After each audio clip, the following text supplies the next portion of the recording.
What's up guys, welcome back to the channel. I got some new Apex parts for my FN509 that we're going to throw on today, so let's jump into it.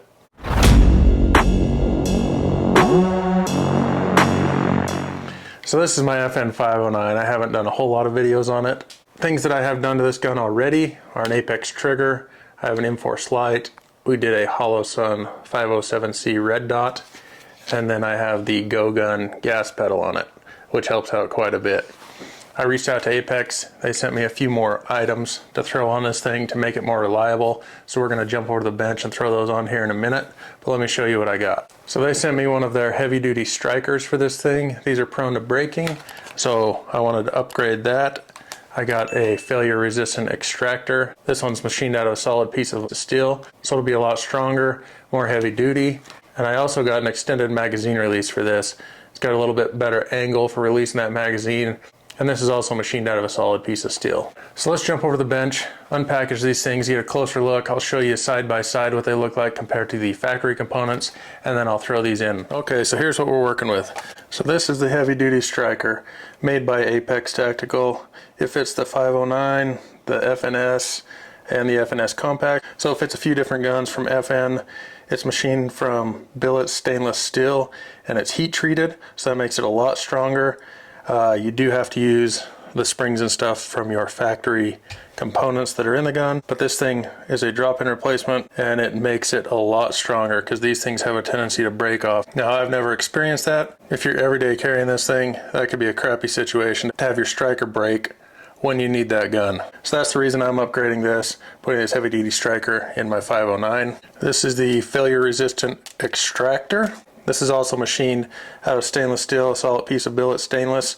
It comes with a new roll pin that will work for all the FN509s. Some of them have a little bit longer roll pin. This will work with both models. Fits all the 9mm models of the FN509, and it replaces the MIM part that comes in this gun from the factory. You know, it makes it more reliable extracting those cases. And Apex does do a little bit different hook on the end of this to provide more reliability for your gun. Now, the factory magazine release on this gun is ambidextrous. You can release the slide right-handed or left-handed. When you purchase the extended magazine release, which is a little bit longer, you have to choose whether you want right or left-handed. So I chose right-handed, that's what I am. So this mag release has a little bit steeper angle on the button itself. It is a little bit longer. It's easier to get on and you don't have to break your grip to release that magazine.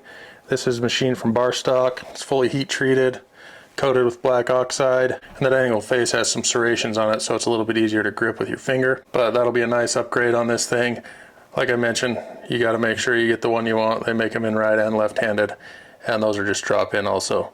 So I'm going to get going installing these parts. Once I get the old ones out, I'll kind of do a side-by-side and show you guys the difference. YouTube doesn't like me showing you guys how to install this stuff. They demonetize the videos.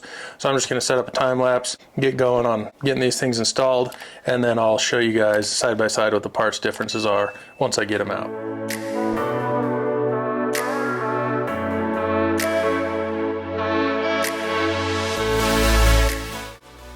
So here's a different side-by-side of the Apex striker and the factory striker.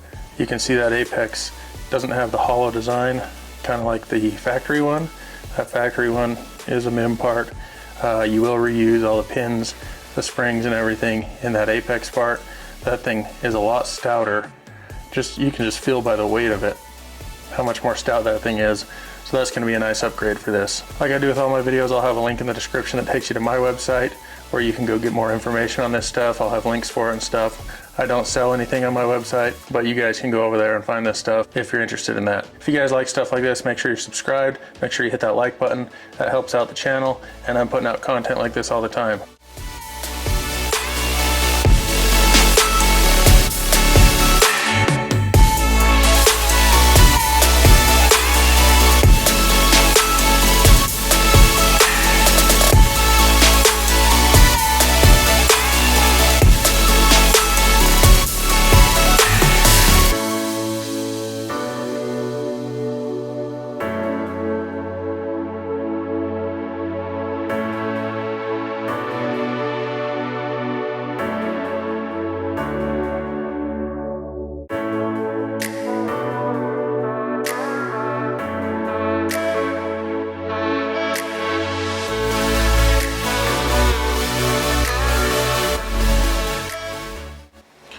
So here's that factory extractor. I just pulled it out.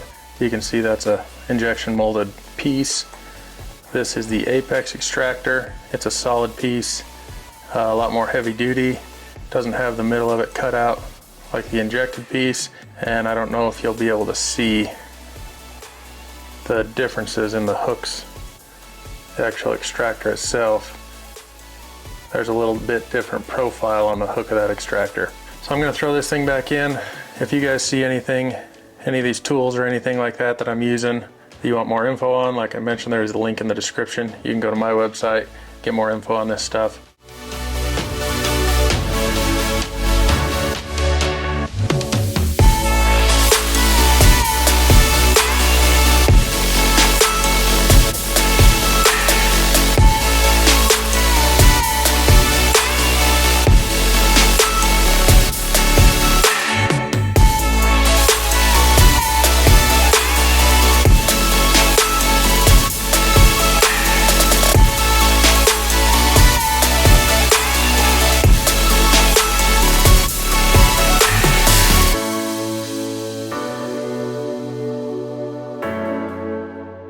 So there's the factory mag release. I just got it out. You can see the difference between the two. This one is just smooth on the left side because this is a right-handed version. And that angle, I don't know if you'll be able to see it on camera, but the angle of that button's a little bit different. The factory one's pretty much flat, and this one has a nice angle to it. Side by side, there's the length difference. This one is the apex. This is the factory one. So I'm gonna throw this thing back in, get this thing buttoned up.